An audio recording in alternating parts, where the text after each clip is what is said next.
कुंभ मेले का एक रहस्यमयी राज।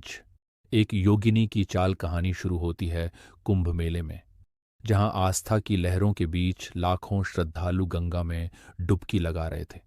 साधुओं के शिविरों में भजन कीर्तन हो रहे थे, लेकिन एक शिविर में कुछ अलग ही घटित होने वाला था।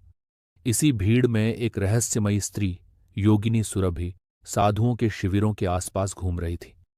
वह देखने में साधारण थी, लेकिन उसकी आंखों में कुछ ऐसा आकर्षण था कि कोई भी उसे अनदेखा नहीं कर सकता था।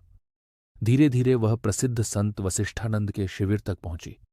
संत वसिष्ठानंद अपनी कठोर तपस्या और सिद्धियों के लिए जाने जाते थे। योगिनी सुरभि ने शिविर में प्रवेश किया और कहा, महाराज, मैं वर्षों से भटक रही हूं, सच्चे ज्ञान की खोज में। मुझे आपकी शरण चाहिए।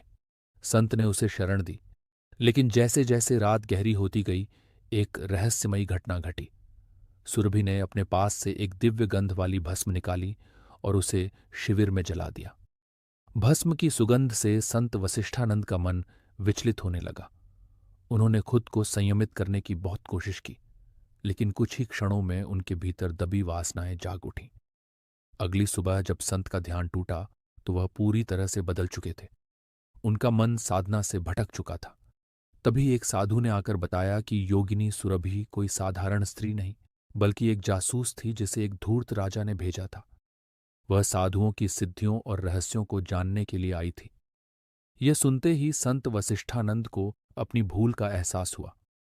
उन्होंने उसी क्षण सन्यास का त्याग करने का निश्चय किया और गंगा में कूदकर अपनी तपस्या को भंग कर दिया।